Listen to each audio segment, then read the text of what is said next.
고민해보는, 생각해보는 시간을 갖도록 하겠습니다. 여러분 구원을 만질 수 있어요? 만져본 구원. 먼저 성경 말씀 같이 하나 읽어보도록 하겠습니다. 요한복음 요한일서 1장 1절입니다. 같이 읽습니다. 시작. 태초부터 있는 생명의 말씀에 관하여는 우리가 들은 바요 눈으로 본 바요 자세히 보고 우리의 손으로 만진 바라. 태초부터 있는 생명의 말씀은 예수 그리스도를 지칭하는 표현입니다. 요한 1서에는 이렇게 기록했지만 요한복음에는 태초에 말씀이 계시니라 그렇게 시작합니다. 그래서 그 태초에 계셨던 그 말씀이 육신이 되어 우리 가운데 가심에 하나님의 독생자의 영광이요 은혜와 진리가 충만하더라 그랬습니다. 그래서 그 말씀이 육신이 되신 분이 예수 그리스도입니다. 그래서 요한은 예수님을 보고 듣고 주목하고 손으로 뭐 했다고요? 만졌다 그랬습니다.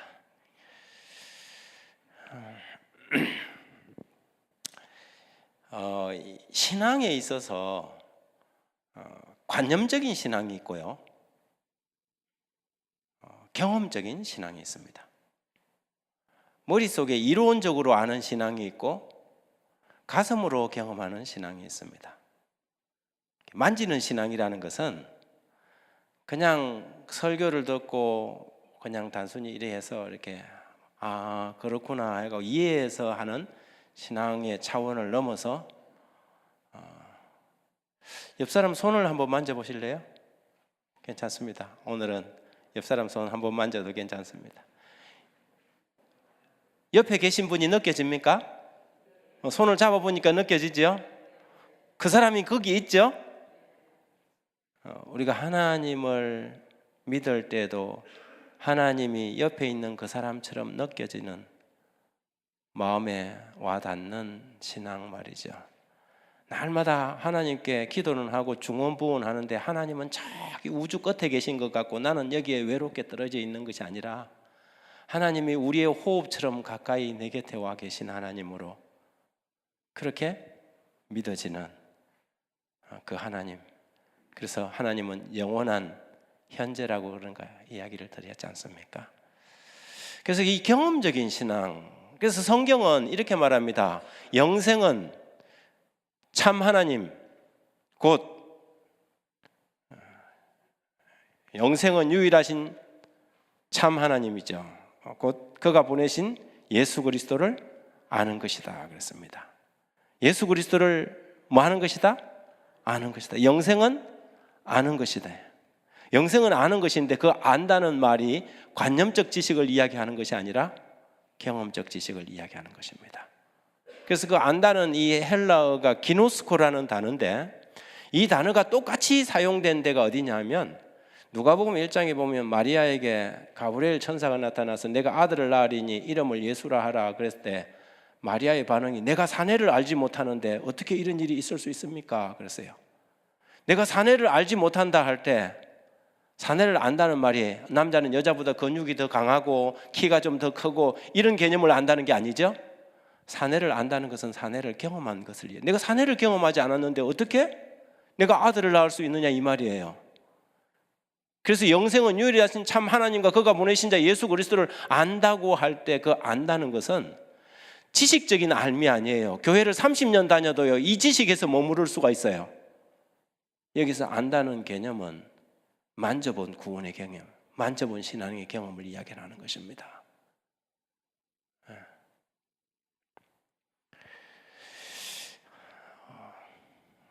여러분들의 구원이 그리고 진리에 대한 확신이 막연함인가 아니면 만져본 경험인가 하는 것은 굉장히 중요합니다. 그래서 오늘은 여러분 단순히 오늘 교회에 처음 나온 사람들에게만 중요한 메시지가 아니라 오랜 신앙을 해온 우리 모두에게 굉장히 중요한 시간이 될 것입니다. 강남 성모병원의 유방암센터의 정상설 교수라는 사람이 있습니다. 매번 이 사람은 20년 동안이나 꾸준하게 이 병원에서 유방암 환자들을 수술하러 들어가기 전에 유방암 환자를 이렇게 한번 깨안아 준다고 그래요. 유방암이라는 게 가슴을 도려내는 마음의 상처와도의 싸움이기 때문에 환자들을 이렇게 가만히 다독여 준다는 것입니다. 그런데 이분이 그 긴 세월 동안 그렇게 한 데는 특별한 이유가 있어요. 참 신기한 것은 이분이 환자들을 어떤 사람은 이렇게 깨안아주고 등을 떠들어주고 수술을 하면요, 수술 과정 그리고 회복 과정도 확실하게 차이가 난다는 거예요. 안아준 사람하고 안아주지 않고 그냥 환자와 의사의 관계 속에서 그냥 수술만 한 사람하고 완전히 다르다는 거예요.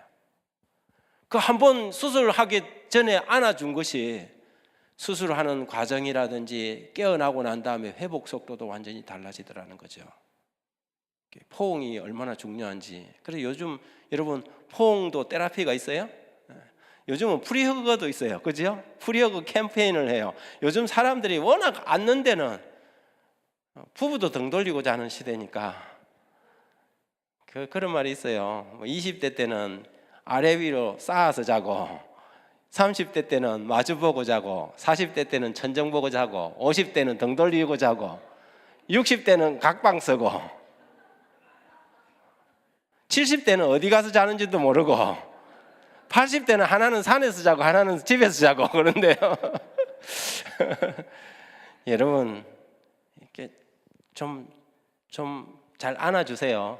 배우자들. 저는 이 아침에 일어나서 우리 집 사람이, 제가 항상 먼저 일어납니다.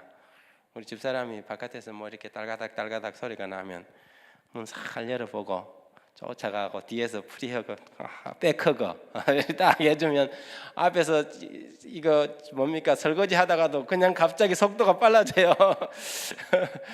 여러분 한번 옆 사람 한번 만져보세요. 옆 사람 한번 만져보십시오. 부부면은 한번 포옹 한번 해주세요. 부부 아니라도 포옹할 수 있는 사람 포옹 한번 해주셔요. 포옹 한번 해주세요. 저도 외롭습니다. 목사님 저 한번 안아주셔요. 안을 때 잘 안아야 돼요. 요리 안 하면 요리는 거예요. 요리해야. 고맙습니다. 가슴이 딱 와닿도록 이렇게 탁 안아주세요. 사람이 화가 나갖고 막 진정이 안 돼갖고 막 소리를 지르는 사람이 있어요. 그죠? 그럼 그러지 마 하면 안 돼요. 그런 사람은 가서 어떻게 해야 돼요? 그냥 딱 깨안아줘야 돼요. 그러면 씩씩씩 하던 사람이 어떻게 해요? 잔잔해져요. 그 씩씩거리는 사람을 갖다가 막 뭐 그러지 마라 뭐 이래봐야 소용없어요. 막 화만 더 나요. 그런데 아무 말 없이 다가가서 뭐 하는 거예요? 그냥 깨안아갖고 탁 잡아주면요, 모든 열과 화가 이렇게 내려앉습니다. 여러분 포옹이 굉장한 치료예요. 하나님께서 우리를 포옹하기를 원하셔요. 삶에 인생에 지치고 때때로는 어이없는 황당한 인생의 문제들로 괴로워하는 우리에게 다가오셔서 주님이 우리를 안아주시기를 원하셔요. 힘들었다, 고생한다, 내가 너를 사랑한다. 하나님께서 우리를 다 포옹해 주셔요. 말 안 듣는 아들 어떻게 합니까? 안아주면 막 나 너란 말이야. 그런데 어떻게 해요? 엄마가 사랑으로 깨안아주면 가라앉잖아요. 여러분 하나님께서 우리를 만지고자 하실 때에 하나님의 품을 피하지 마십시오. 인생의 황량한 벌판에서 떨고 있는 쓸쓸한 우리 인생에 다가오셔서 그분의 상처난 가슴을 가지고 우리를 안아주신 분이 예수 그리스도세요. 그 하나님의 사랑이 오늘도 저와 여러분의 삶에 그 사랑이 뜨겁게 들어오는 시간이 되었으면 참 좋겠습니다. 얄구전 의사라고요, 환자가 석 장이 넘는 장문의 편지를 보내왔어요. 수술실로 가는 게 지옥으로 끌려가는 것만 같았는데 선생님이 안아주셔서 용기를 얻었다고요. 자신의 아내를 안아주는 모습을 보고 자기에게 뭐가 부족했는지 깨달았다는 남편들도 많아요. 유방암이라는 게 수술과 약만으로 낫는 게 아니잖아요. 여러분, 그래서 엄마 손은 뭐라고 해요? 세상에서 가장 멋진 약은 사랑이라는 약입니다. 그래서 사랑은 무슨 약이라 그래요? 묘약이라 그러지 않습니까? 지금 생각해 보면 어린 시절에 그 뭐 1년 내내 있어봐야 그 입에 뭐 기름칠 한번 제대로 못할 때 유일하게 고기 먹는 날, 그게 언제냐면 동네에서 어느 집에 잔치하는 날이에요. 결혼식을 하거나 무슨 환갑 잔치를 하거나 하면 동네 주부들이 다 몰려가서 그 집에 가갖고 뭐 했어요.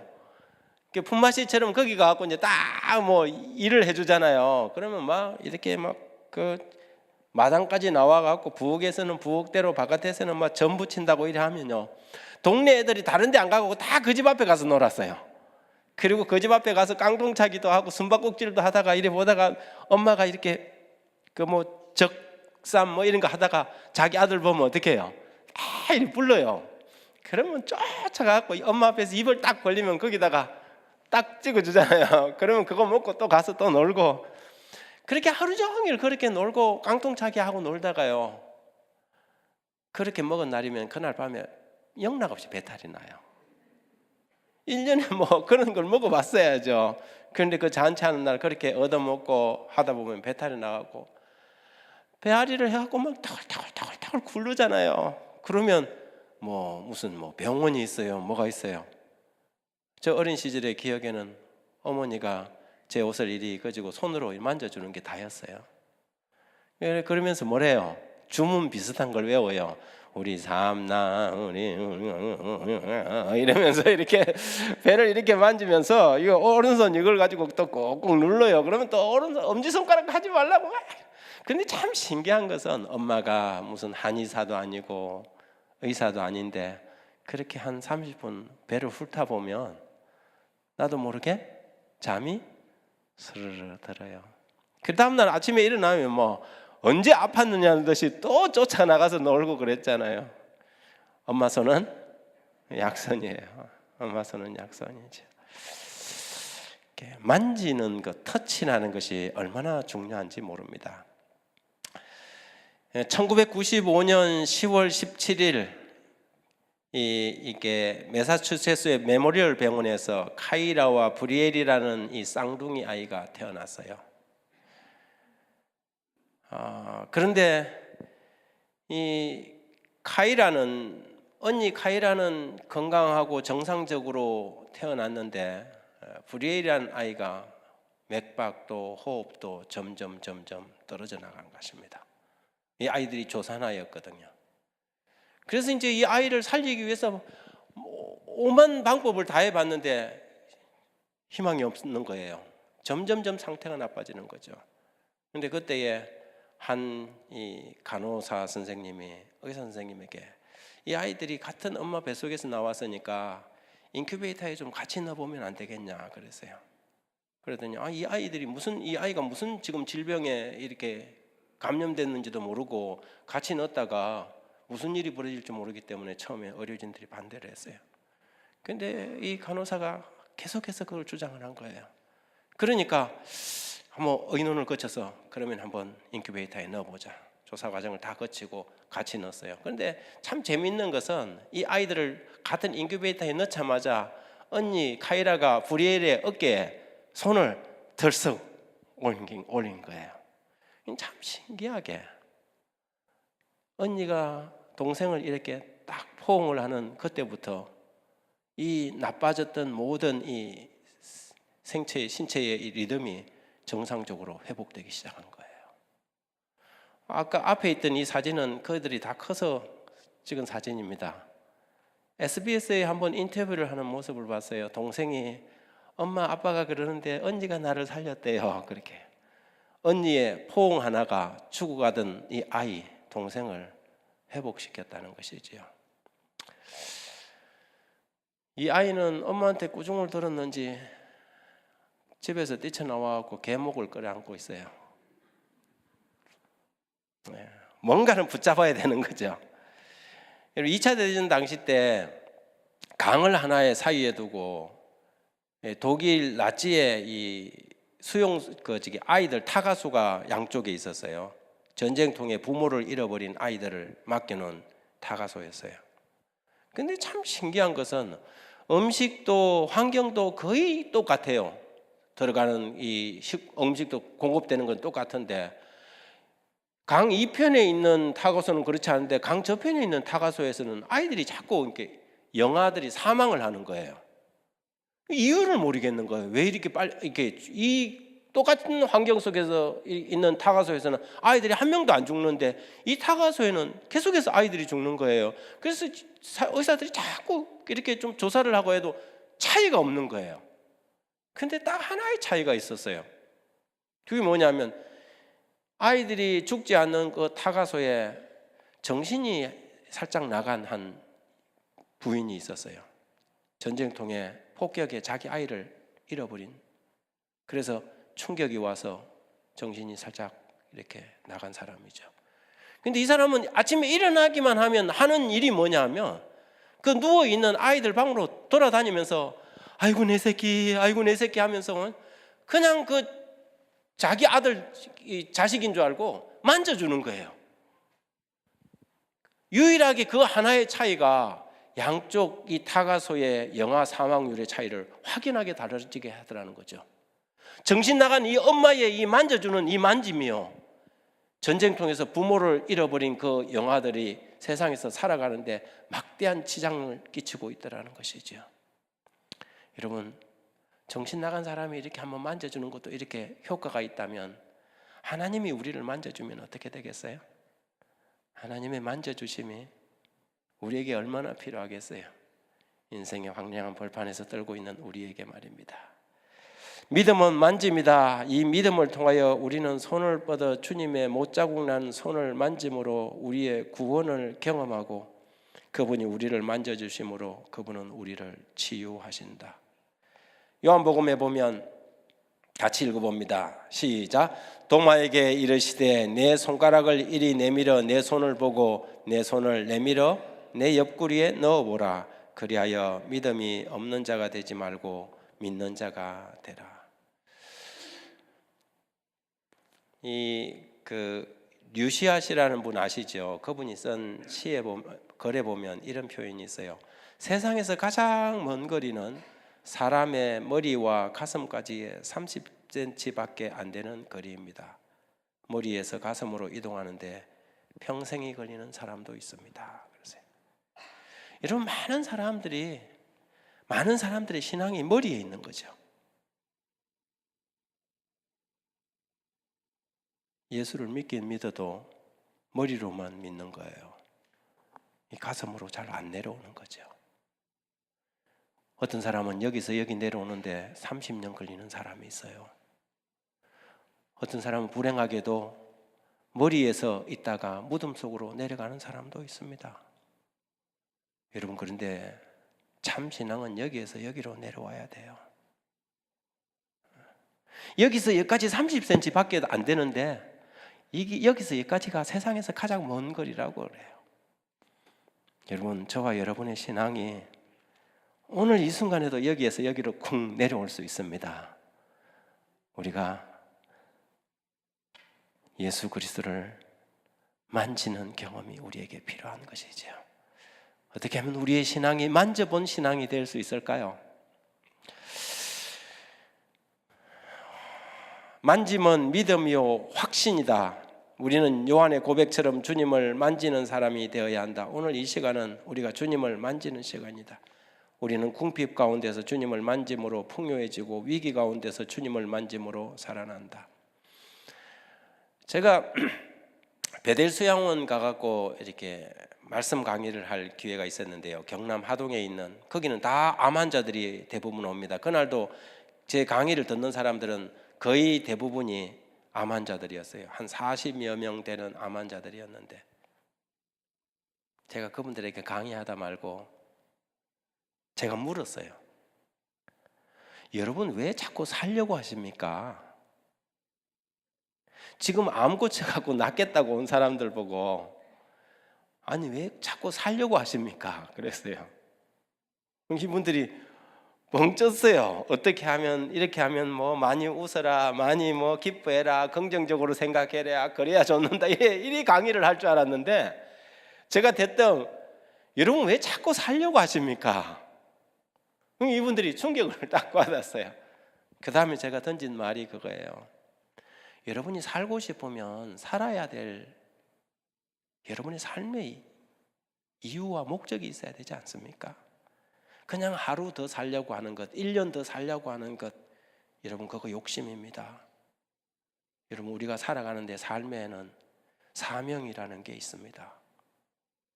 여러분 하루를 더 살아야 할 여러분의 사명이 뭔지 생각하고 왜 더 살아야 될지를 생각하면 좋겠습니다. 이 이야기를 한참 하고 있는데 저기 저 뒤편에 있던 한 30대 이 주부예요. 막 우는 거예요. 제가 강의하고 있는데 제가 뭔 잘못 말을 했나 싶을 정도로 막 펑펑 울어요. 그리고 이제 강의를 마치고 제 방에 숙소에 들어가 있는데 이분이 상담을 신청했어요. 목사님 그렇네요. 이분은 이 코암 환자예요. 수술도 안 되는 위치에 암이 있어서 그래서 이렇게 방사선 치료만 이렇게 하는데 그 치료를 뭐 7번인가 하고 나니까 미각을 다 잊어버렸어요. 후각, 미각을 다 잃어버리고 음식을 먹으면 꼭 신문지를 씹어 먹는 거하고 똑같은 거예요. 그래도 뭐 자기 그 큰아버지가 그 초등학교 교장 출신인데 우리 베델 수양원에 와갖고 회복돼서 자기 조카가 그랬다니까 안 오려고, 이 천주교인이거든요. 계속 초청해갖고 이렇게 온 거예요.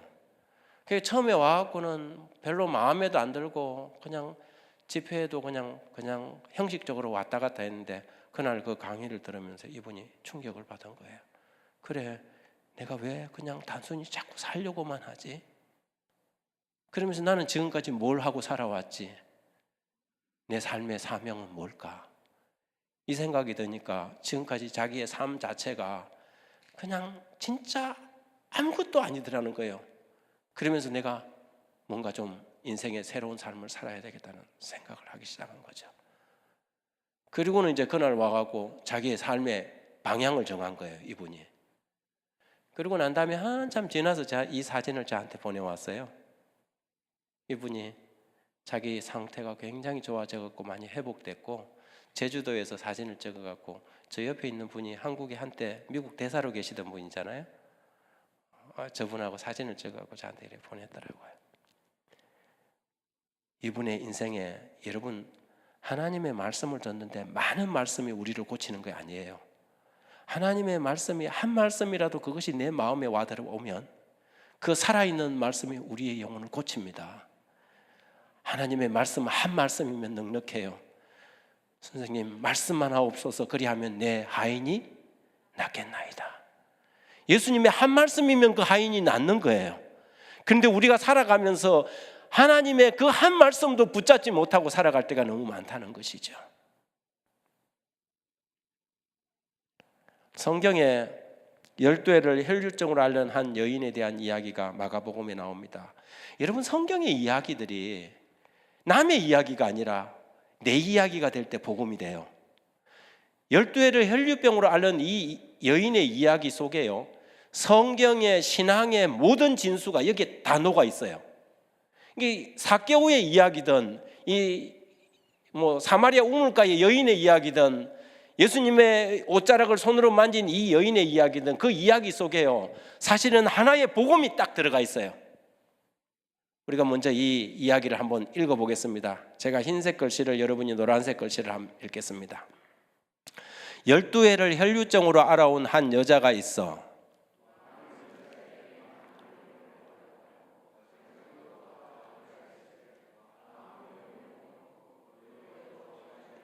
예수의 소문을 듣고 무리 가운데 끼어 뒤로 와서 그의 옷에 손을 대니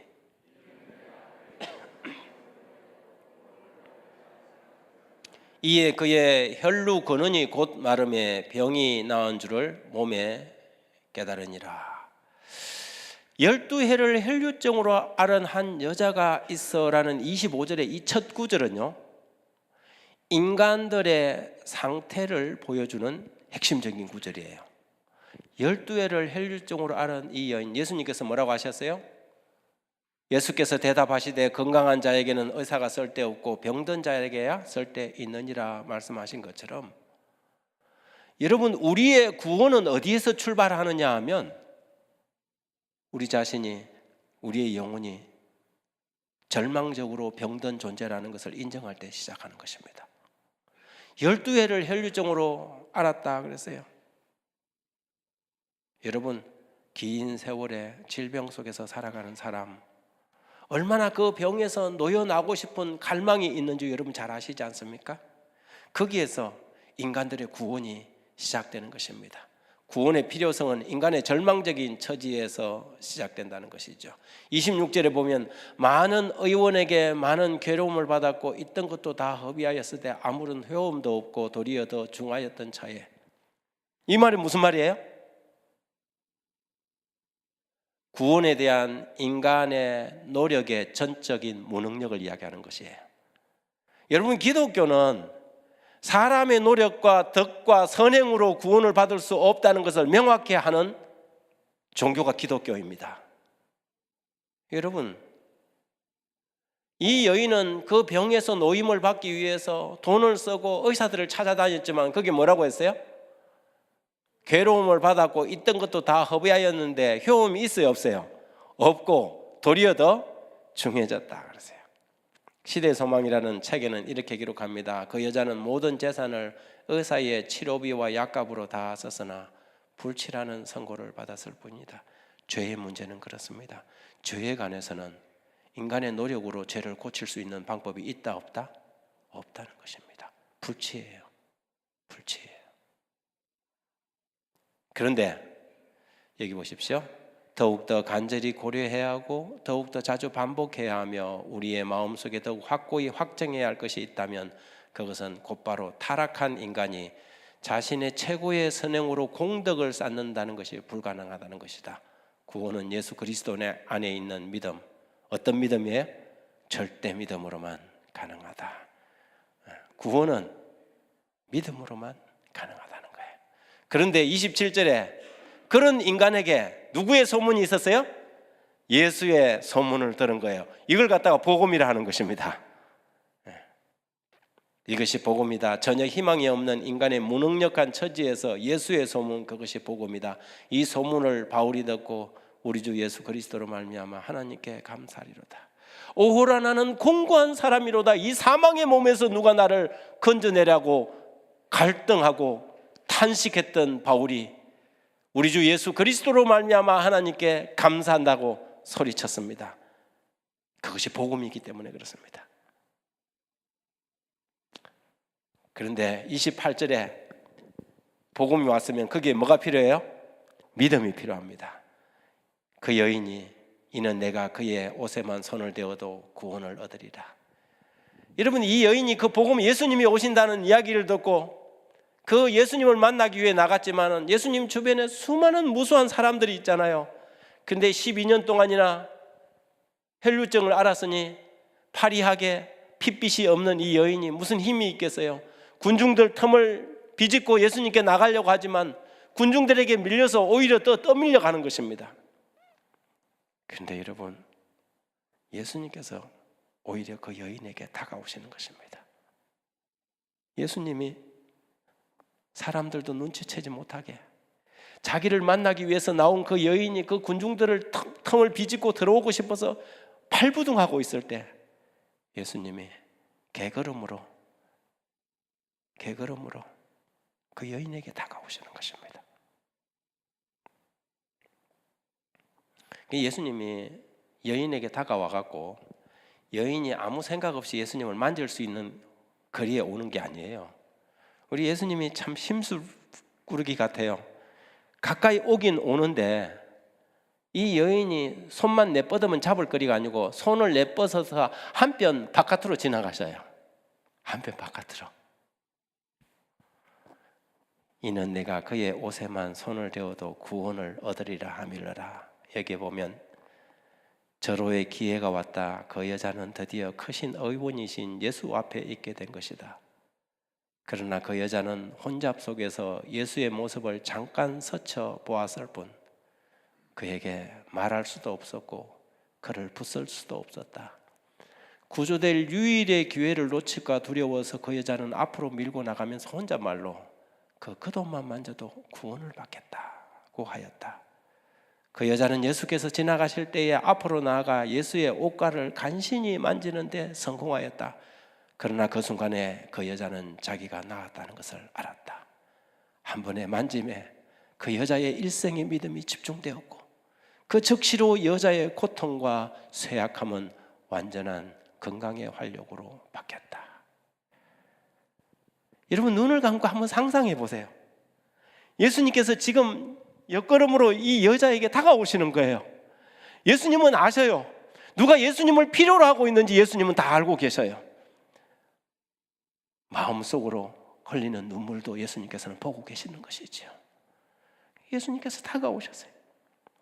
그런데 보니까 예수님이 앞으로 지나가는데 절호의 기회예요. 그런데 예수님을 놓칠 것 같아요. 이 여자가 어떻게 했어요? 내가 저 겉옷만 만져도 낫겠는데, 내가 저 겉옷만 만져도 낫겠는데, 내가 저 겉옷만 만져도 낫겠는데.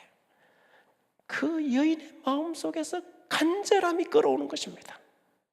간절한 갈망이 그 속에서 끌어오는 거예요. 이것 아니면은 그가 나을 수 있는 기회가 없다는 갈망이 있는 거예요. 신앙에 있어서 굉장히 중요한 요소가 뭐냐면 간절함이에요. 여러분, 많은 사람들이 오늘날 신앙에 간절함이 없어요. 여러분, 우리가 설교를 들을 때도 간절함이 있을 때는요, 이것이 내 인생에서 들을 수 있는 마지막 설교라고 들어야 돼요. 찬양을 할 때도 그냥 오선지 위에 음표를 따라 부르는 것이 찬양이 아니에요. 그 찬양 하나하나에 내 경험과 내 이야기를 섞어서 부를 때 그것이 찬양이 되고 찬미가 되는 거예요. 그런데 우리에게 간절함이 없는 것이죠. 그러니 설교를 들어도 은혜가 없는 것이에요. 하나님, 우리에게 간절한 마음을 주십시오. 수많은 사람들이 구원의 우물에 와서도 물 한 바가지, 구원의 우물을 한 바가지 마시지 못하고 돌아가는 사람이 부지기수로 많습니다. 예. 왜 많은 사람들이 신앙이 머리에서만 있고 가슴으로 내려오지 않는 이유가 뭐냐 하면 그들이 갈급하지 않아서 그래요. 그들이 절대적이지 않아서 그래요. 이 여인에게 있어서 예수님의 옷자락이라도 만져야 낫겠다는 것은 그에게 있어서 절대적인 것이었어요. 옷자락에 무슨 능력이 있어요? 그날 예수님의 옷자락을 스친 사람이 한두 명이에요? 수많은 사람이 예수님을 스치고 부딪히고 했어요. 그러나 그들 중에 예수님께 치료를 받고 나은 사람은 없었다는 것이죠. 그런데 그날 나음을 입은 사람은 그의 마음에 절박한 사람이었어요. 여러분, 우리에게 없는 것이 뭔지 아십니까? 절박함이에요. 절박함이 부족한 것이죠. 저 옷자락만 만져도 낫겠다는 절박함이 필요한 것입니다. 여러분, 오늘 이 자리에 올라오신 저와 여러분에게 하나님께서 이 절박함을 주시기를 원합니다. 이에 그의 헬루 근원이 곧 마름에 병이 나은 줄을 몸에 깨달으니라. 하나님께서 우리를 치료하실 때에 헬류의 근원까지 치료하신다 그랬어요. 하나님께서 구원을 어떻게 주셔요? 완벽하게 우리에게 구원을 주십니다. 여러분, 우리의 구원이 긴가민가한 구원이 아니에요. 하나님께서 이런 믿음으로 그분을 붙잡는 사람에게는 완전한 구원을 허락하십니다. 여러분, 스로보니게 여인 이야기 아시죠? 여러분, 대부분의 사람들이요 동일한 경험을 해요. 여러분, 성경에서 예수님을 만나서 구원받은 사람들의 삶을 한번 살펴보십시오. 거의 대동소이하게 비슷하게 나가요. 스로보니게라는 말이 수리아 지역에 사는 페니키아 사람을 스로보니게라 그래요. 스로보니게라는 말은 이방인이에요. 그런데 어느 날 예수님께 와갖고, 선생님, 우리 딸아이를 좀 고쳐주십시오. 이 아이가 귀신이 들려서 물이고 불이고 사방에 엎어지고 자빠지고 합니다. 근데 예수님께서 뜬금없이 자녀의 떡을 취하여 개들에게 주는 것이 마땅치 아니하니라 그런 거예요. 여러분, 만일 여러분에게 담임 목사님에게 뭐 부탁 하나 했더니 목사님이 예수님처럼 자녀의 떡을 취하여 개들에게 주는 것이 마땅치 않다 그러면 여러분 다음부터 목사님 얼굴 보시겠어요? 무슨 말이에요? 이 유대인들의 생각에 이방인들은 뭐와 같은데? 개와 같은 짐승과 같은데 자녀의 떡을 취해갖고 개한테 안 주겠다 이 말은 뭐냐면 너는 뭔데? 이방인, 개인데 이건 뭐냐면 지금 예수님의 제자들이 이 생각에 빠져 있었던 거예요. 예수님의 생각이 그런 것이 아니고요, 예수님은 제자들의 생각을 대변해서 지금 이야기를 하고 있는 거예요. 그것을 통해서 예수님께서는 믿음이 뭔지를 가르쳐 주기를 원했어요. 그런데 그 여인이 뭐라고 했어요? 주여 올소이다마는 개들도 주인의 상에서 떨어지는 부스러기는 먹나이다 그랬어요. 여러분 어떻게 그렇게 대답할 수가 있어요? 자녀의 떡을 취하여 개들에게 주는 것이 마땅치 않다는 예수님의 이 냉정한 이야기를 듣고 그 여인은 뭐라고 했어요? 주여 올소이다마는 개들도 주인의 상에서 떨어지는 부스러기는 먹지 않습니까? 그렇게 이야기를 했어요.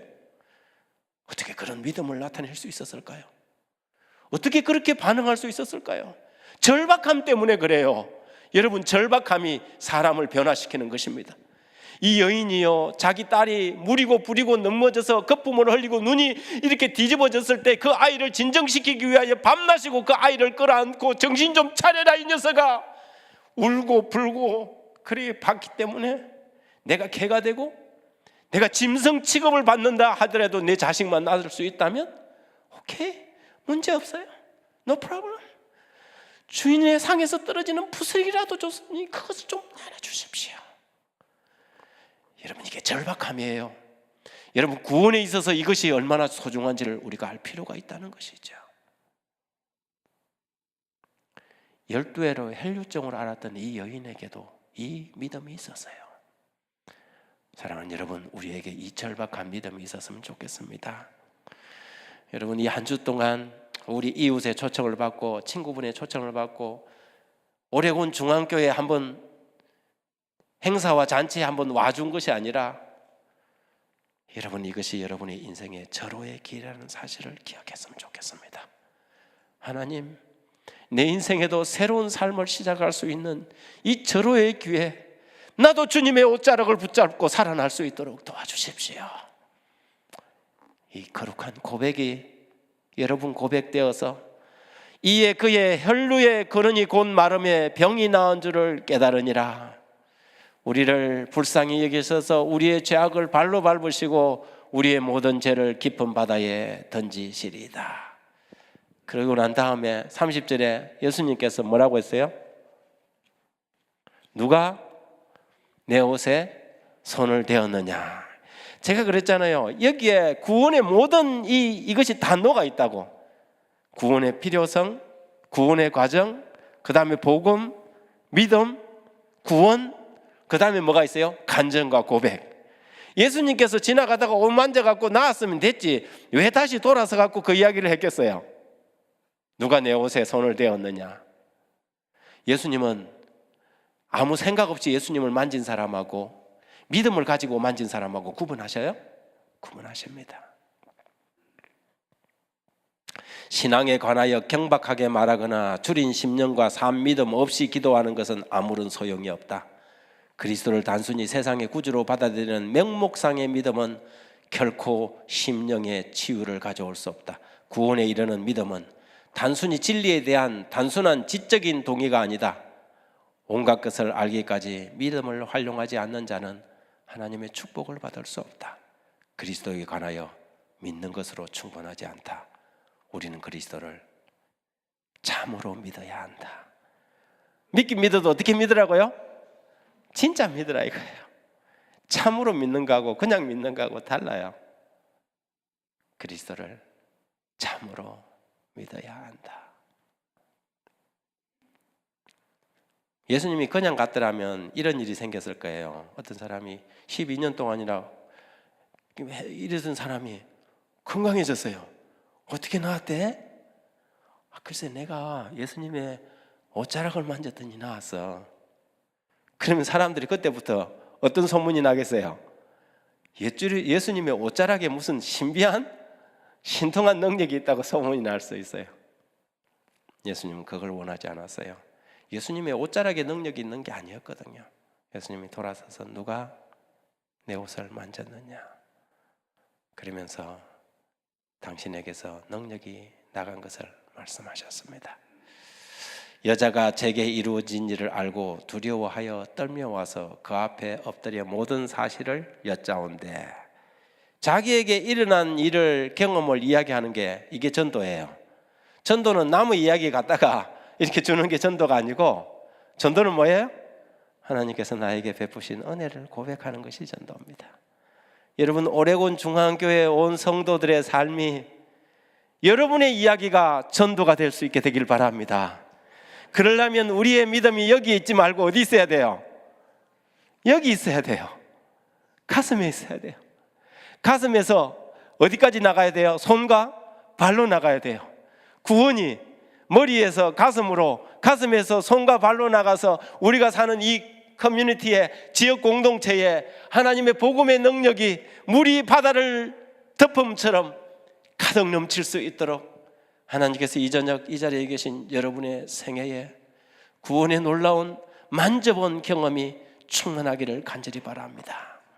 따라 내 믿음이 너를 구원하였으니 평안히 가라. 내 병에서 놓여 건강할지어다. 예수님은 단순히 이 여인의 육체적 질병뿐만 아니라 영혼의 구원까지를 선언하고 싶었습니다. 하나님께서 여러분의 문제가 무엇인지 알고 계십니다. 하나님께서 여러분 가까이 다가오십니다. 여러분에게 오히려 다가오셔요. 우리가 예수님께 나가고 싶어도 발걸음이 떨어지지 않을 때 예수님께서 우리에게 다가오십니다. 그리고 나를 만지고 살아라. 제발 나를 만지고 살아라. 피투성이라도, 네 연약한 손이라도 내밀어서 나를 만져라.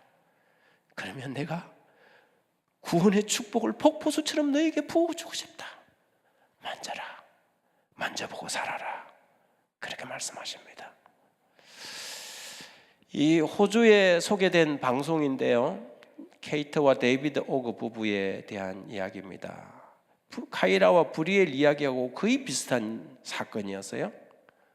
여기도 14개월이나 먼저 14주 먼저 일찍 태어난 이 아이 이야기인데요, 쌍둥이 아이였습니다. 그런데 한 명은 건강했지만 다른 한 명은 숨을 쉬지 않았습니다. 곧 심장이 멈출 것이라는 청천벽력 같은 이야기를 의료진들이 부모에게 전달했습니다. 그리고 싸늘히 식어가는 이 아이를 부모에게 가져왔어요. 우리가 20분 동안이나 이 아이를 살려보려고 무진장의 애를 썼는데 효과가 없습니다. 이제는 이 아이하고 마지막 인사를 하셔야 되겠습니다. 그래서 이 부부가 너무 충격적이어서 의료진들을 다 내보내고 남편을 침대에 눕히고 셔츠를 벗겨서 이 싸늘히 식어가는 이 아이에게 마지막이라도 아빠의 체온이라도 좀 느끼게 해주려고 아빠의 가슴에다가 이 아이를 얹었어요. 그리고는 이 부부가 이 아이에게 이야기를 한 것입니다. 너 이름은 제이미야. 내 누이는 에밀리인데 에밀리는 지금 건강해. 네가 크면 너와 이런 일을 같이 하고 싶었어. 우리는 아들에게 우리 곁에 조금이라도 더 있다 가라고 설득하는 마음이었죠. 이미 일은 벌어졌고 우리는 벌어진 비극과 화해하고 싶었어요. 그리고 그 마지막 몇 분의 시간을 연장하고 싶었지요. 그렇게 아이를 쓰다듬으면서 울면서 2시간을 이야기를 한 거예요. 그런데 이 아이가 2시간 만에 컥 하더니 되살아난 겁니다. 그리고 그 방송에 이 아이 두 아이를 데리고 와서 지금 인터뷰하고 있는 모습이에요. 죽어가던, 아니 거의 죽어버린 이 아이를 그 엄마가 사랑의 마음으로 계속해서 어루만지고, 저는 이것이 의학적으로 어떻게 되는지 저는 전문적인 사람이 아니어서 모르겠어요. 그렇지만 사랑이 이 아이를 회복시킨 것입니다. 하나님은 사랑이십니다. 하나님은 우리를 살리시기를 원하십니다. 하나님은 우리의 삶에 다가오셔서 우리를 만지시고 어루만지시고 껴안으시고 살아나라. 내 영혼이, 내 삶이, 내 인생이 내 안에서 회복되고 살아나기를 원한다. 그럴 때 여러분 염치 없지만 손을 내뻗어서 주님의 손을 잡으시기 바랍니다. 주님의 옷자락을 잡으시기 바랍니다. 그리고 살아나시기 바랍니다. 하나님께서 이 시간, 이 저녁 우리 모두를 살리기를 원하시는 것입니다. 믿음으로 붙잡는 사람은 살아납니다. 그 사랑의 손길을, 하나님의 사랑의 손길을 거부하지 마십시오. 하나님께서 여러분을 만져주시기를 원하십니다. 하나님께서 여러분을 만지려 할 때 등을 돌리지 마시기 바랍니다. 이 저녁 우리 모두가 하나님의 품속으로, 예수 그리스도의 사랑의 품속으로 뛰어들어가 그분의 옷자락뿐만 아니라 그분의 못자국 난 손까지 만질 수 있는 믿음의 시간, 구원의 시간 되길 간절히 소원합니다. 기도하겠습니다.